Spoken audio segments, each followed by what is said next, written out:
Welcome to In Pursuit with Pastor Bill.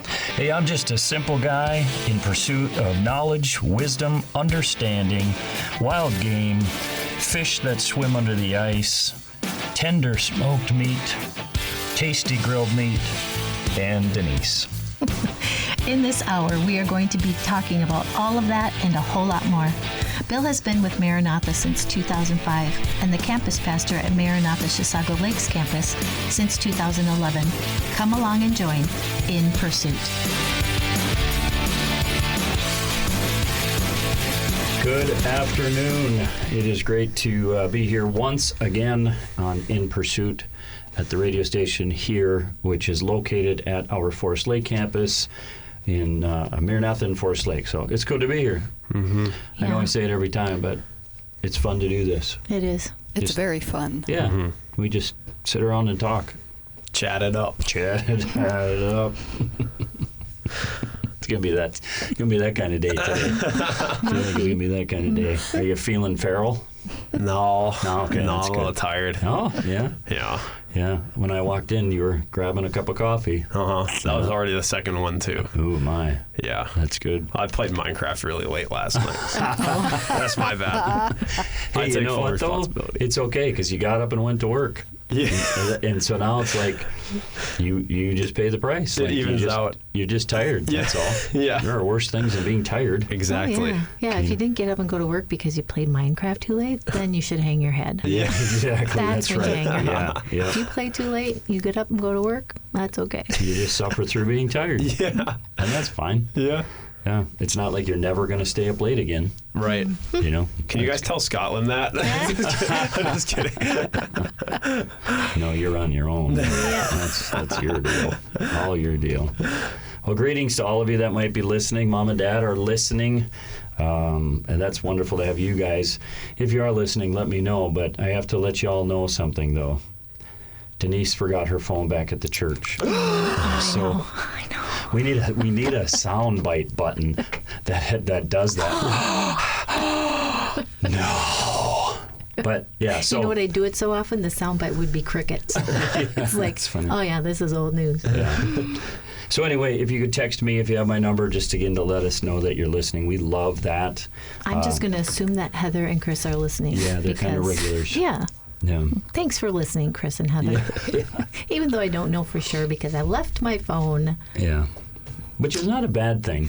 No, I'm definitely not attached to it. Yeah, it's not bad. Yeah. I find myself like, I'm always carrying my phone around. Sometimes I'm like, what the heck am I doing? Mm-hmm. You know? But that's all right though, huh? So what's new with everyone? Who's here? Let's do that. I'm Bill. I'm Denise. James. And I'm Alice. That's great. That's great. That used 4 seconds of our hour greeting each other. What's new in everybody's world? Is anything new? No, my life is the same. We eat a lot of food. We make a lot of food. The grandkids come over and I work. I'm not sure how to take life. that right now. I love my life. She says, "No, my life's just the same." I know that sounded terrible, but you have to remember when we were driving into the driveway last night. I just said I love you. She just sighed. Yep, I do. I just love my life. That's good. That's good. How about you guys? Good. What's new with anybody else? Well, Jason got himself a Fiero a few weeks ago. He did. Yeah. Yeah, he's very excited. And that's not just a Fiero. It's a Fiero that has a Corvette engine in it. It's like a Corvette and a Corvette engine in a go-kart. It is. Yeah. It's so much fun. I believe it, yeah. It's very beautiful, too. It's wrapped like a carbon fiber wrap, you know, my half helmet that I wear on the bike. Oh, yeah. That's the wrap that's on that Fiero. It's so cool looking. Nice. Yeah. That's very fun. Nice. And it's a manual. Oh, yeah. Those are fun. Yeah, they're very fun. Yeah. I haven't been allowed to drive it yet. Well, that's probably okay. That's great. Yeah, that's super Nice. exciting. That's good. What's new with you, James? Nothing much, really. Just, Staying up late? yeah, I built horse stables last night for my friends, so that was fun. Minecraft? Yeah. That's you had me for a second. I was like, that's awesome. Yeah. Oh, wait a minute. No. He's playing Minecraft. No. Yeah. What, I'm trying to think. Do you know who Chip and Milo are? No. Okay. there's a YouTube channel that the youngest grandkids watch, and it's Chip and Milo, and it's all Minecraft. That's funny. Yeah. Nothing else really though. Just trying to think. You guys doing good? You in Scotland doing good? Yeah, we're doing great. Yeah. We dialed in our espresso machine on Sunday afternoon. Nice. Yeah, so that was fun. That was takes like a lot. It Yeah. really does Yeah. take a lot. Well, it was like a gift that Scotland just threw on the registry for the wedding, just because like it would be crazy if we got it, and then we did, and so like someone just was like super generous. So now we're like trying to figure out how to do it really well, and it's like it's so difficult. What do you mean? Why? Yeah. How- My daughter bought one, and I went over to her house, and she tried to dial it in. I drank so many espressos. Yeah, no, seriously, that's what we did. Seriously, you just taste them. It's like, oh, this is terrible. Yeah. She finally couldn't do it. She sent it back. Yeah. Really? Yeah. Do you know what I have in my head right now? What? Is the Office episode. Where they go, Yeah. do you know what I'm They're like talking tearing up the carpet at the end and all that. Yeah, and, like, they're trying They're all like the going different- crazy. They got like a K-cup Keurig type thing Yeah. and all the different flavors. They're all sweating and the carpet's Running torn up. That's Yeah. about what it was. I believe it. It's a picture We of 'em. started just taking a tiny sip. It's like, nope, that was not good. That's Throwing funny. it down the drain. Yeah. Yeah, That's we went through a funny. lot of coffee. Yeah, because you have to do first thing you have to do is set the grinder. Yeah. That like there's like a reservoir that you pour the beans in, and then it grinds them and drops them into the filter. So you have to set the right grind size for your beans. And we got ours from Northwoods, and it was like a medium Best roast. coffee place ever. Yeah, I really like it They there. really are, Yeah. yeah. So then we grind. So then you grind it. Yeah, right. And then you set the fineness. So like you have to set. So once you set like the actual like grinder, then you have to set the dial that actually like determines how fine it gets into the filter. It's so confusing. And then you have to make sure there's enough pressure when it extracts, and then it's coffee after that.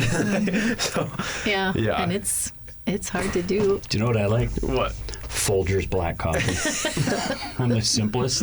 Yeah. I'm the In your simplest automatic guy. drip. Just like the coffee machine broke one time, and I'm like, we'll be fine because we had a French press. I'm like, Oh, yeah. we'll be fine. I think I said we'll be fine. You didn't say we'll be fine. We have a French press. And then one time we're at Walmart and we're walking down there. I'm like, man, we're gonna get one of these 1999 coffee makers. And Yeah. I love it. I set it up at night, 2 scoops, 4 cups. Get up in the morning, turn it on. I love my black Folgers coffee. That's funny. Yeah. Black silk. Yeah. Yeah. That's funny. Well, that's Yeah. impressive. But now it's easy. Now we just turn it on and press the 2 buttons, and now it's good. Oh, But that's Well, good for you guys Yeah. for It getting was that done. a lot of fun. Yeah, that's exciting. I'm here to confirm that was quite a feat. If you were able to do that, quite Oh, a man. feat. Let's see. We have Cindy and the boys are listening. Megan and Erky, and I would assume the kid or kids are listening. For sure, Molly's there. And Matt and Heather are here. Oh, she Oh. found your So- phone. That's yeah, good. Yeah. Well, it's great to have you all listening. So you all know the story of the baby duck. We got a baby duck. Somebody brought it to us because it was left the family, and so we got this baby duck when it was a day or 2 old. Denise nursed it back to health. It's just been walking around with our chickens and hanging out. And over the last week, Just the most wonderful little addition to our yard. I want more ducks. Yeah, she's so pretty and so friendly and Yeah. just It's very, very neat to have that duck flying around. Yep. And so then over the last week, she started flying around the yard more and more. Like randomly, she'd jump and she would just fly around the house. And then all of a sudden, a couple nights ago, because she would put herself to bed with the chickens in the coop. Like she would just follow them all in there, and that was where she slept. Well, so the last few nights, there was one night that she wasn't in. It's probably been 3 nights now that she wasn't in there. Yep. Last night when we got home from church, she wasn't anywhere to be found. Yesterday, actually, we didn't see her the whole day. yeah. So we thought, well, she flew. She's going to find a flock. But then this morning, when I went outside, she was out there meandering around. So I gave her some food. She ate and hung out with chickens a bit. And then when we left to come to the office, she wasn't around again. So Interesting. that's been very cool, yeah. But she's just the neatest bird to have around. Yeah. she's very Beautiful cool. and so fun to watch her fly right there around you. And, she doesn't like come up to us like she did when she was a baby, but she'll get within a couple feet. Yeah. You know. Wow. Yeah. So that was really neat. That's awesome. So yeah, that's kind of the new stuff in our world. Oh yeah, so there are new things for me. And See? exciting. Exciting. Yeah. Oh, the eggs. Oh yeah. So I was making a meatloaf on Tuesday. Tuesday's our day off, and I was making a meatloaf, and I needed 3 eggs, and we had eaten 4 of the 5 eggs, so I needed 2 more eggs. Right? Am I counting right? Yeah. Anyway, and so I had seen the chicken in the nesting box. We have 1 broody hen, and I'd seen the chicken in the nesting box, and so I went out to see if she had laid an egg. I had also seen 2 chickens go under the porch that morning when I let them out. Because sometimes they lay their eggs under the porch. And so I went out to check the eggs for eggs, and there weren't any. But as I had done the whole time this chicken was broody, but haven't done in probably a week and a half, I just stuck my hand under the broody chicken to make sure she didn't have an egg. And I stuck my hand under there, and she has an egg. That was Tuesday morning. That was Tuesday morning. I checked, and she had an egg, and I have no idea how long it was in there. So I went running up to Bill on the porch because he had started taking boards up, looking for eggs under the porch. Yeah. It's a big deal. Anyway, I said she has an egg, and I can't kill it because I don't know how long it's been in there. There could be a baby chicken growing. And he's like, well, then let's just see what happens, because we had decided to not let her hatch eggs because we didn't want baby chickens this late in the season. Anyway, and so we found an egg under the porch. So then we tore up boards and found one under the porch. And stick a rake underneath. A little kid rake. Yeah, a little kid rake underneath there because it was so far back we couldn't get to it. And so he pulled it out and he handed it to me. I said, I'm sticking it under the chicken. So now she has a chance to hatch 2 eggs because he said yes to 1. So now it's 2. And she was so excited, running around. You said yes! And then, it's very cool. So the meatloaf didn't have all the eggs it needed, but it still tasted good. Yeah, I was very excited when Jason said we could let the hen hatch. Yeah. Eggs. Oh, it was so Cool. exciting. Did she hatch any? She ended up hatching 1. Yeah, okay. So. Yeah. Hopefully out of these 2, we'll get 2. Yeah. I mean, out of your 8, you got 1, right? I know. So my math is right. That's good. Good ratios. It's you're good providing. math, yeah. Well, that's cool. So you brought up meatloaf. We have to get into our food segment here a little bit. So, as she said, Tuesday we were off, and so we loaded the smoker up with stuff. We had actually Cindy. I hope you're listening. Cindy, Denise's friend Cindy from Wisconsin. No, Chris. Chris, I'm sorry. Yeah, Chris from Wisconsin. So thank you so much for the meat you guys gave us. We cooked those ribeyes. So they brought us a couple of ribeyes. Nice. And it's good meat. Like It's really good they meat. specially finished these cows, everything. So we smoked those ribeyes on Tuesday. And while we were smoking the ribeyes, we decided, well, let's use the space and the resource, the heat, the energy. So then Denise made a couple of meatloaf, so we put those in the smoker, Minus which some eggs. is delicious. And then we also made Carolina Twinkies, which we got the idea from the Erkies. Johnny and Megan are great for giving us ideas of things to try in the smoker. Yeah, super fun. Yeah, so Johnny had told me all about it. So we made Carolina Twinkies. Here's what it is. Take a jalapeno, cut it in half, clean out the seeds and the white veins and all that stuff, and then fill it with, like, Johnny used like a pimento cheese. Denise, we didn't have that, so Denise kind of seasoned a little bit of cream cheese. We fill it. You put the 2 halves of the jalapeno together. You wrap it in breakfast sausage, and then you wrap that in bacon. And then you put it on the smoker. And the recipe, if you look it up from this site called Meat Church, cool site, very educational. They talk about like putting a smoke rub on the outside, and then when they're done, you take it off, bath it in barbecue sauce, and then put it on for 10 minutes. And we didn't do any of that. But so all of that was on the smoker, and then a few pieces of bacon that were left over. So the smoker was just, and I always take pictures of the smoker when I load it up because I just think it's so, I don't know, I just think it looks cool. But you do realize that they can't actually see the picture, I'm right? just showing James. It looks good, doesn't it? So the ribeye, man. we cook these ribeyes to 135 internal. pull them off, throw them on the Blackstone, sear them in butter right away for a minute on each side, and then pull them off and let them rest for 8 to 10 minutes. Dang. They're just out of this world. They're so good. And it's good meat, and it's just, I think that's a wonderful way to cook those steaks. Dang. So, and I would guess they're somewhere around 1.25 inch cut. I don't think they were quite 1.5 inches. Maybe one of them was close to 1.5 inches, but they were so good. The meatloaf, I love meatloaf like that on the smoker. Produces a nice red smoke ring around it. I guess I didn't pay attention all the way, but on that top edge for sure. Yeah. The Carolina Twinkies were good. So when Johnny told me when they made theirs, he said make sure you use enough breakfast sausage to seal it in because they had cheese melting out. So, I let the pendulum swing too far and we had a little too much on there. So we're going to definitely make them again because they're tasty. Nice. Yeah, And it's just very tasty. fun. Yeah. Wow. But Denise made a sauce. Yeah, so there's a lot of meat, and so you're eating it. And the best way to do it, and Bill came up with this, is just slice it. Like, you know how you have those, you wrap a pickle in cream cheese and ham? Yeah, something sushi. Yeah, and so you slice it to serve it, and it looks cool. Yeah. He did that with these, and they looked really cool, like bite size. Dang. Slice them, and So if we ever make them for appetizers, that's what we would do. Make Right. one and then slice it. Yeah. Yeah. And it had, it was just, it needed a dipping. I'm a dipper. I use the chip as a vehicle to get the dip to my mouth, and so I like dip, and so I just made some sour cream dip with some seasonings in it, and it tasted really good. And I think like it was missing that seasoning on the outside. I just don't like too much smoke yeah. in my meat. So was it really spicy? No. No. If you take the seeds and the veins out of the jalapenos, yeah.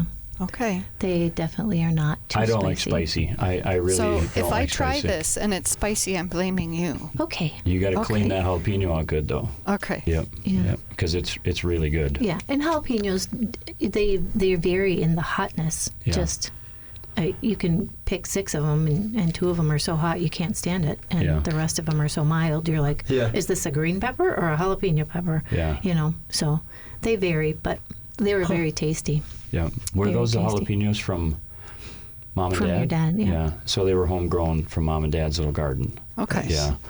But it's very delicious and a great way to just, you had all this going on the smoker at Yeah. the same time. Yeah. And it was just, it was wonderful. Yep, we've been eating meat all Oh, week. so good. Right before we came here, Denise walked in my office with a nice inch-thick cut piece of meatloaf. And that's it. Nice. Oh, and then out of the garden, Denise went and looked at the garden, and there was a potato sticking up out of the Oh, ground. Whoa. So she dug it out, and the potato was like, Ginormous. it was like 5 inches long and Yeah. 3 inches in diameter. I mean, it was, and so actually when we had meatloaf that day, she cooked that potato, and we had our potato with that. And Yeah. like, I love looking at my plate. There's just potato with butter and salt and pepper on it, and then there's a big chunk of meat. It's just the greatest. It's the greatest plate. What else do you need? I did fry up onions Oh, and you did make peppers vegetable, that's and right, yeah. zucchini, but it's blocked from his mind. It's blocked from his mind. He just doesn't Veggies? see- Yeah, veggies, yeah. He does eat them. It's I just do. not the focal point. It's not what makes him happy. Yeah, but I eat them. Yeah, they're good. So that's our food segment for the week. And I'll just before we do our word of the week and our bottom of the hour week, I want to ask James, what do you think about all this Vikings talk? Oh yeah, I haven't been like extremely into it. Yeah. And most of my life I didn't care at all. Like, Yeah. I did not care at all about football. But then Scotland's really into it, so I started like paying attention. And Scotland's really into football? yeah, she's really into it. No kidding. Yeah, so she College really or likes professional? it. Professional. No. Who's Yeah. your favorite team? Vikings. Really? Yeah, and I would have expected most people where she's from are either like Green Bay or Yeah. Detroit, but no, her dad was born in Minnesota, I think, so that's probably why. Sure. But anyways, so I've been listening to like KFAN, and I'm really like into basketball, so sometimes like the analyst shows I listen to for the Timberwolves, they kind of like talk about the Vikings a little bit. So, Yeah. but just from like the stuff I've picked up, like I know they traded away like a defensive lineman like a while ago that was like a long-time starter and really good locker room guy. So a lot of people were thinking, a bigger trade was coming, and then all of a sudden Adam Thielen's agent confirms that, the Vikings had met with him. So that just happened yesterday, I think. Thielen's officially coming back to the Vikings, so that's super exciting. That's neat. Yeah, so now it's kind of like the thought is they traded away the one of the starters because they're making cap space and a roster spot and everything. So, but, my daughter used to work at a fine dining restaurant down in White Bear, and one time Kyle Rudolph and Adam Thielen came in and had dinner there. No way. And of course, she had no idea. Yeah. Maddie, somebody else told her, but she. That's so crazy. Then she talked about how they were just down to earth and very kind and very thoughtful and all that stuff. And I just think that's cool to hear when you somebody that's at that level of fame and it's like they're just a guy. You know? He's a hometown guy too. He's a rural town in Minnesota. He's got a great story. Walk on. Yeah. It's nuts. So it's neat. I'm surprised that Scotland. Because, Detroit's done pretty well the last couple of years. Yeah. I mean, she should switch. Right. Well, the Vikings are on the up and up because, right now they're just talking, if we can get a run game and, kind of give McCarthy some time, our new quarterback, if they can, if they can give him enough time to, make his reads and everything, and we excel in the run game, which were two things that we needed last year. Yeah, we should be in a really good spot. So there's a 2-season program that's on Netflix or something like that called Quarterbacks. Oh, and it is and it's there's a lot of language and stuff like that on it. So I'm not. Don't let your little kids watch it, but it's very, very interesting because of all the behind the scenes. Yeah. Kirk Cousins was the second season now. They follow the 2024 football season. So they follow Kirk Cousins. They followed Jared Goff and I'm drawing a complete blank now on the third one that they followed. Joe Burrow. Oh, and so they follow these guys, and it's behind the scenes, private interviews, everything they go through, and it's to me it's very interesting because it's all the behind the scene reality of, Cousins talked about when he got traded and what that was like for the family, and now he's in Atlanta and what's that going to look like because at the end of the season they went to the backup quarterback. I mean, just the pieces because he's got little kids and all that. Yeah, all the little dynamics of it, Yeah, it was just interesting. Crazy. Yeah, because they're just people. Yeah. Sometimes I think they forget they're just people, and we forget they're just people. Yeah, there's a player on the Minnesota Timberwolves, Joe Ingles. He's one of my favorites, but he played for the Jazz for a long time, and he had just a really good 3-point percentage. He's just known for being he's just a great all-around guy. Oh, cool. But he was with the Magic for a year or two before he came to the Wolves last year, and his family still lived in Florida for most of the season. His son has special needs, so that was something they had to kind of struggle through, or not struggle through, but just you got to deal with it type of thing. Yeah. And his family came and visited for a game. Cool. And my brother and I were at the game, and he got an honorary start, which basically just means they made him a starter for the night. So he was on the court. He played big minutes, and it was really fun because every time he had the ball, everybody was like, "Yeah!" That's cool. That's neat stuff. Yeah. Those little stories are neat. Yeah. That's good. Good. Well, that's it for our little sports segment, sports update. Before we take our bottom of the hour break, let's listen to our word of the week. Word of the week. This is the part of the show where Denise and Bill learn new words in pursuit of knowledge and understanding of the English language, and so they can sound smarter. Yes, smarter. That's what we need. That's the smarter. goal. And this word is for a smarter grandma, because I have experienced this word from my grandkids, the 10-year-old and the 6-year-old, and so I had to look it up. The word is yeet. Y-E-E-T. Yeet. Can we talk about this? Can we talk? Yeah, you can. Okay. There's two definitions. Yeet is used to express surprise, approval, or excited enthusiasm. Yeah. And then there's definition 2, which is what my grandkids both used it for in two separate situations, weeks apart. these two little people used the word yeet, and I'm like, okay, that's a good word for word of the week. So I'm going to try and use this in my grandma-ness, so I sound cool. But the second definition is to throw, especially with force and without regard for the thing being thrown. So that's how they both use it. I want to yeet that. I'm like, what? You want to yeet it? Yeah. Okay, so it's a fun word. What do you think? I like the definition without regard for the thing. Without regard for the thing being thrown. And it's true. They were going to yeet it. That's awesome. Have you heard that before, James? Mm-hmm. Have you? Yeah, that was when I was in middle school. That's when it was. Oh. Yeah. So it's filtered its way down to the 6-year-olds. Sure has.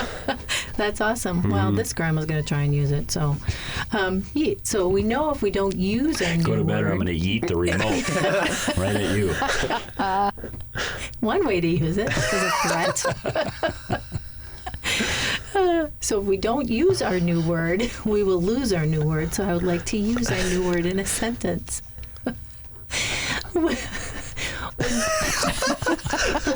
When Bill checks the mouse buckets in the chicken coop, he uses a special spoon that he picked up at a garage sale to scoop up the dead mice and yeet the carcasses into the woods. That's a very picturesque sentence. How do you like my sentence, Bill? It's great that it follows the food segment. And that's our word of the week. You're listening to In Pursuit with me, Pastor Bill, a production of WAJC, Your Life Radio on 88.1 and 91.7 FM. WAJC is owned and operated by Maranatha Assembly of God in Forest Lake, Minnesota. If you would like to visit Maranatha Chisago Lakes campus, we have 4 weekend services to choose from. Visit maranathachisago.org to learn more and to check out some past messages.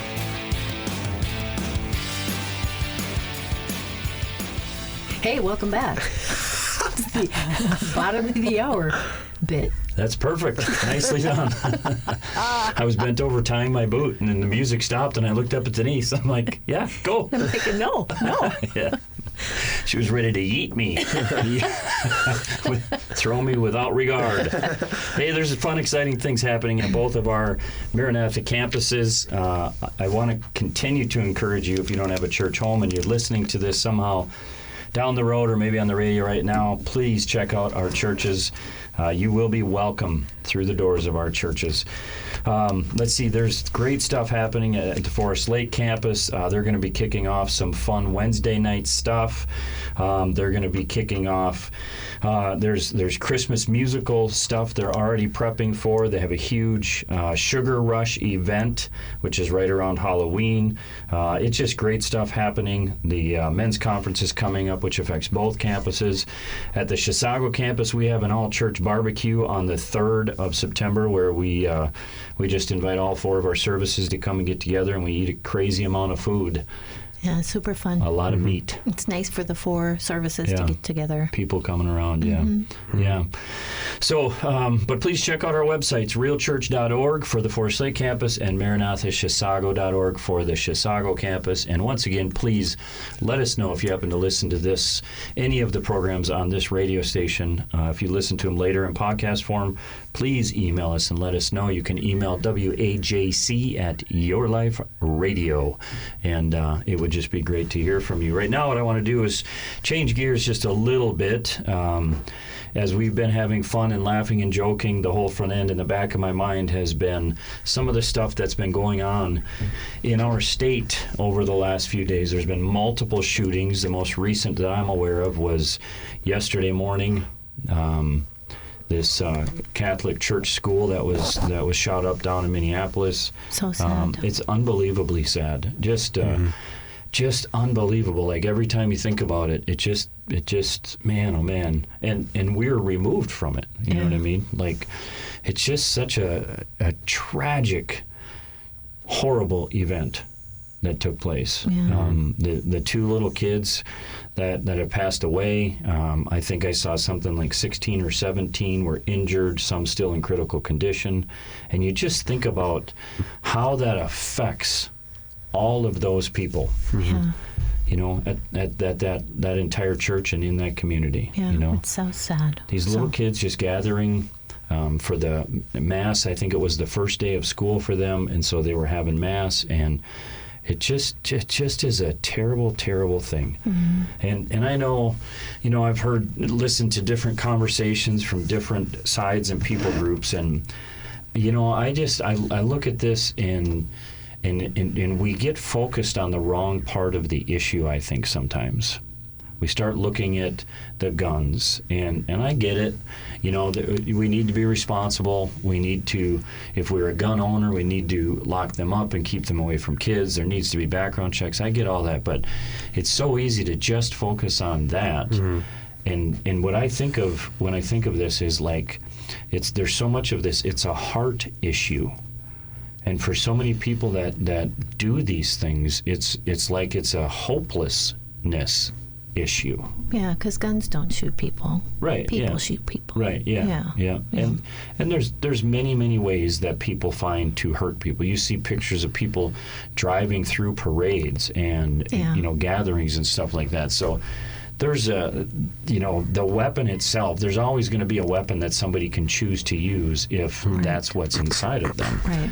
But I start to think of just, again, the hopelessness. And I look at it and it's like, yeah, we need to have laws that protect. But like right now where we're at, I look at this situation and so much of the conversation, there's so many people, they just want more laws and more restriction.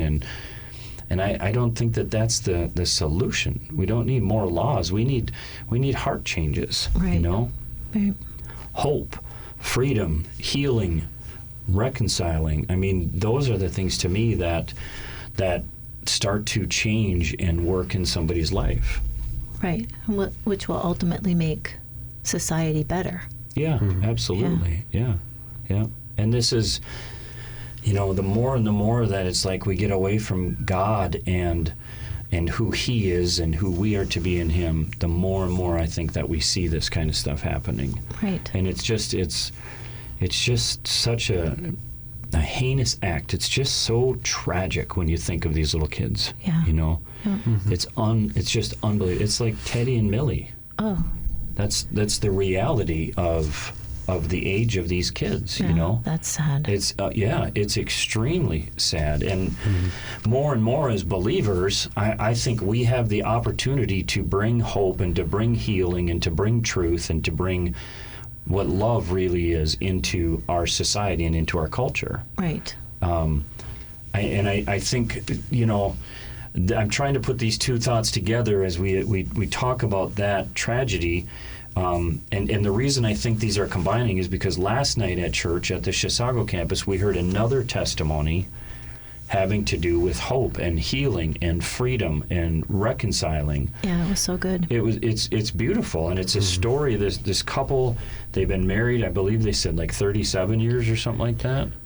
I More think than they that. said 47. Yeah. 47, Yeah. and so they in their life, when you stop and listen, in a half-hour time, you get a small glimpse of the reality of what all that looked like. But within their life together, they lost a son when he was 20 years old, and then there was addiction after addiction, and the lies and everything that comes with that. But then there's a faith that's found and discovered, and there's hope, and now there's healing, and there's reconciling. And I think it's beautiful because then you start to hear of the growth that comes out of it, Yeah. and the joy now that they can have. Yeah, just a tangible, right there in front of you, example of what God can do to a life that's just at the bottom. Yeah. Yeah. It's hit bottom, and then Jesus comes in. Well, they surrender to Right. Him, and Jesus comes in and brings hope. Yeah. None of their circumstances changed. No. They still had their son who was taken from them. Yeah. You know, but there's hope, and it's undeniable. You can't deny that God brought healing to that. Yeah. Yeah. Through the hope that we have. And I think, like you say, it's important to realize it's not like they surrendered to Jesus and started growing in their faith and all of a sudden the circumstances went away. Right. Like with the addictions, there still was the wrestling with them. There still was the, the treatment and the meetings and everything they did. It's not like they had their son back.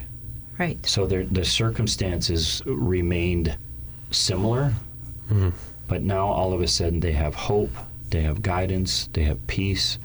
You know, they talked about having a faith family around them. Right. You know, and I think we've been on this so much as a church lately, but I think it's important. Like that's why as the church we have to remember who Jesus came for. You know?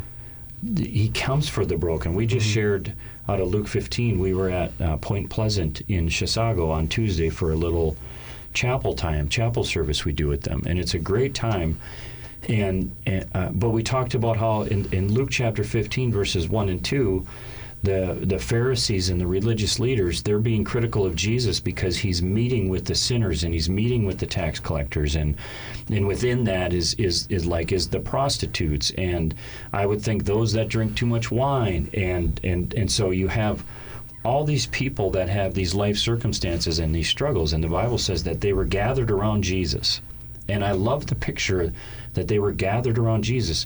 You have all of these, and again, I fill in the blanks and use my language, but you have all of these broken and lost and struggling and confused and hurting, socially rejected people that are gathered around Jesus. The Bible says that they gathered around Jesus, and I always point this out.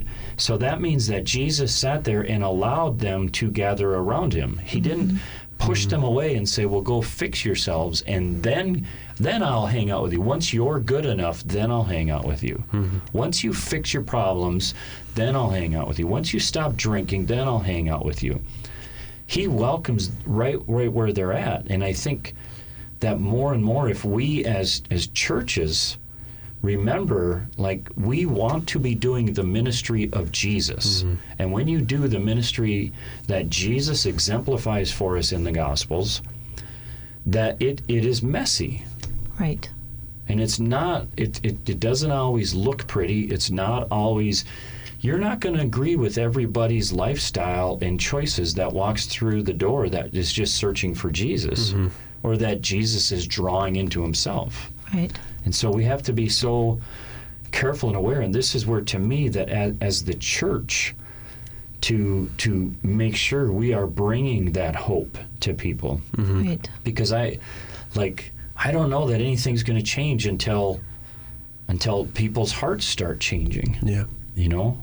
Yeah. He's lost and he's broken and he's angry, and oftentimes the anger comes from pain and rejection, you know? Yeah. And even as I say that, my mind's going 1,000,000 miles an hour right now. Jesus meets us where we're at, and it's cliche, but he loves us too much to leave us there. Right. And so he draws us. The Bible says that it's his kindness that leads us to repentance. It's the love of God and the truth of who he is that causes us to turn away from our sin and turn away from our brokenness and come to him for that healing and that hope and that reconciliation. Right. It's his love, it's his grace, it's his mercy, it's his kindness that draws us in that way. Right.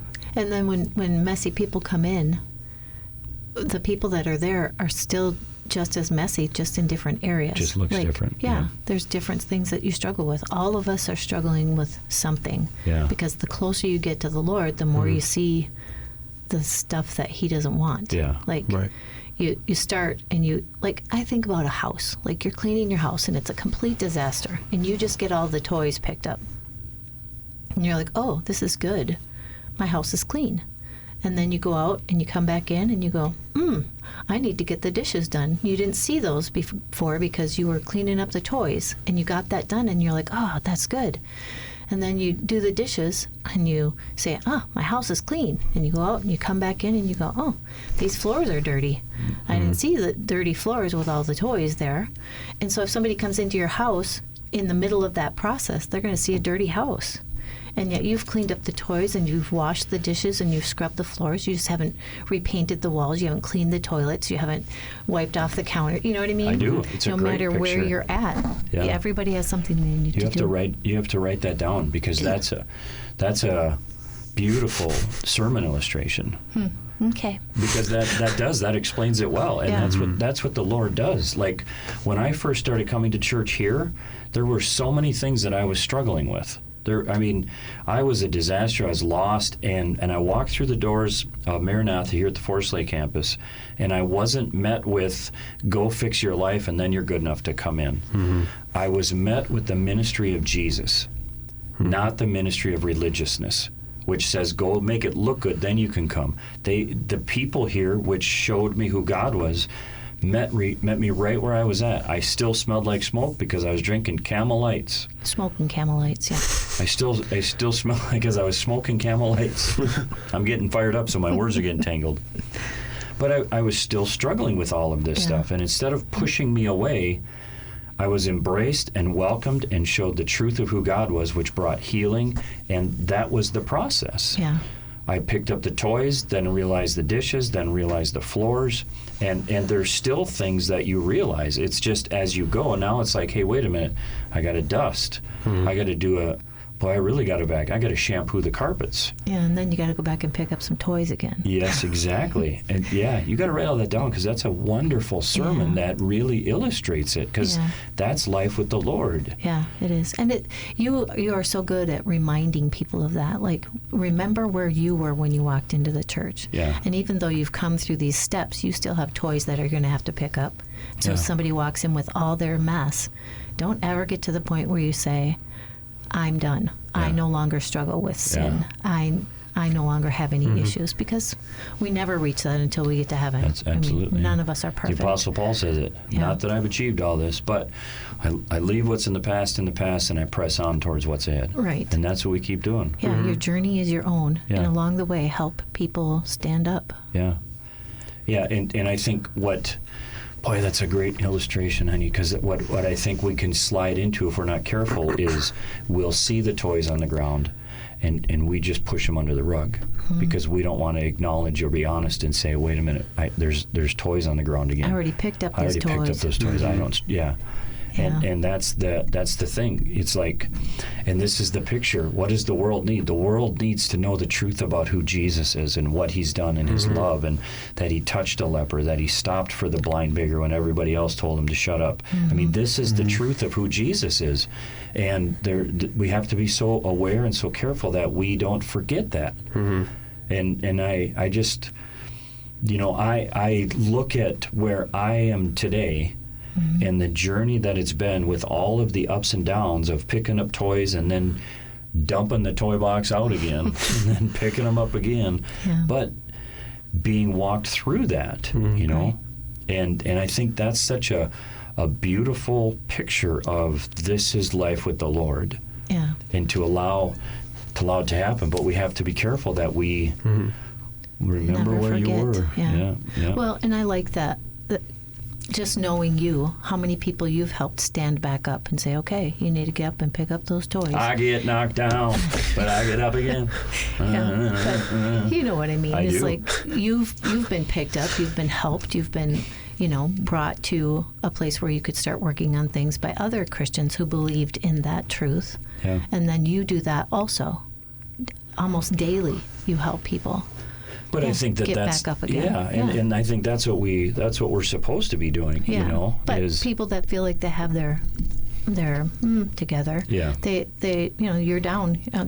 I'll shove you down and keep walking because I don't want to deal with that. Yeah. They think because they've got their dishes done that they don't have to deal with it anymore. We can never say that. We can never do that. Yeah. That isn't what God wants us to do. Yeah. Looks like Denise is on the preaching schedule. I know. Look, listen Next. to that. No, week. I just gave him. He's got a good When am I sermon going out of now. town hunting? I gotta plan some stuff now. I'm pretty sure the grands are coming over. Yeah, I think that it's just an important thing, and the reason for all this ranting is because, like, laws, we need order. I am all about that, absolutely. But more laws don't fix all the problems. People, like, there's got to be an opportunity for healing. There has to be an opportunity for hope amidst hopelessness. And as a society, instead of pushing people towards, hey, you do you, we have to pull people, draw people into Jesus who will actually guide them into what's good for them, you know, Right. and what's best. It might not be what you want today, but we can never forget when a child that wants candy at 11 o'clock at night, well, you're going to say no. Or James that wants to play Minecraft till 3 a.m. Scotland, you got to say no. He's falling asleep over there. But it's like sometimes that's the best thing for us. When Is you to hear really no. love somebody, it's okay to say, I don't know that that's what you want to do. Yeah, instead of you do you. Yeah, instead of you Yeah. do you, Right. it's like, no, wait a minute, let's stop for a second. Is this really what you want to do? And let's draw people to the truth of who Jesus is. Like, we don't have to make anything up when it comes to Jesus, because you would not be able to create a more perfect being than who he is. When you really stop and think about his love, his grace, his mercy, what he's done for us, his I mean, if we just talk about and live out the truth of who Jesus is, there's nothing better that people are going to run into. Right. Nothing that can bring more hope. Nothing than that can knowing bring him. more hope, yeah. And that is completely upside down from society. Right. Because we as a society, we say, if you do what you want to do, that will make you the happiest. And it doesn't. Oh, I'm telling you, when I did what I wanted to do, I was in hell. Yeah. It was terrible. Initially, it feels good because you're getting what Always you want, did, yep, and then yep. yeah, it's so sad. Yeah. And then it's like it gets its claws in you, Yeah. and that's the other part of this whole thing is, you guys, we can never forget we have an enemy. There is evil, there is darkness, and that evil, that darkness has its claws in people, and it's a battle. It's a good and evil battle that we are a part of, and we will fight. You know, Right. and that's Yeah. what we have to remember. And as we do that, it's with the love of God of speaking His truth. You know. Yeah. But man, oh man, that's why I'll tell you what, this summer, it's probably been my favorite summer at the church. Oh yeah. I It's really, been good. and we've had good testimonies in the past, and but I'll tell you what, this entire, however many, if it was 8 weeks or 7 or however many it ended up being, it was just one Wednesday after another of powerful testimonies of the hope that people have found in God. And these aren't, like, these are some walking through hardcore stuff, people that have found hope. Right. You know, and even last night, the testimony, finding himself in a dark spot of, I don't care if I live or die. It doesn't matter to me. Yeah. Like, that's a dark spot, you know? But finding hope in Jesus, and not only finding it, but now wanting to tell other people about him. Yeah. It's so cool to It's- see their lives. man, it's and to hear beautiful. that testimony, I was like, man, you guys have Amazing. been through it. Oh, yeah. Been through it, and now living it out and growing in faith, you know, like the one of the key components, in my opinion, as I was listening, was I went from, you know, doing my time at church to now when I leave here, it all goes with me. Right. And now, like, she's reading her Bible and quoting what she's been reading in her Bible and applying it to life. Like, Yeah. that's Yeah. about as good as it gets. Do you know what I mean? I do. And the life transformation, the struggles are there, but now you struggle knowing the Lord is with you. Right. The hopelessness might still, that toy might seep in, but you walk through it knowing that your hope is in the Lord. Right. You know what I mean? And there's all of this. It's just so beautiful. It is. People need to know Jesus. They do. Yeah. Sounds like, what's that song? People need the Lord. People need the Lord. I remember it. That's an oldie. I was going to say, Have they remade it? I got I don't Why think do you so. know it? Someone I know sang it. Oh. Yeah. I have the tape. A cassette tape. You have a Yeah. cassette tape? Yeah. Oh, I had to my. borrow a what's it called? What's it A player. called? I had a cassette, cassette player. player. Yeah. I had to borrow it from church actually to play it. What's it called, he says. Oh, my goodness. Well, here's the deal. If you're out there and you're listening and you're feeling hopeless and you're struggling, and I know mental health is a big thing right now, please get help. Please talk to somebody. If you go to a church, please don't feel like you have to pretend that you're okay. We are never always okay. We all struggle. So if that's you, please reach out to somebody. Please get help. And man, I cannot encourage you enough. If you are walking with the Lord, know this: people need to know Jesus. Let's shine the brightest light we can, especially in these dark times. Amen? Amen. Amen. Hope you all have a great day. Bye for now.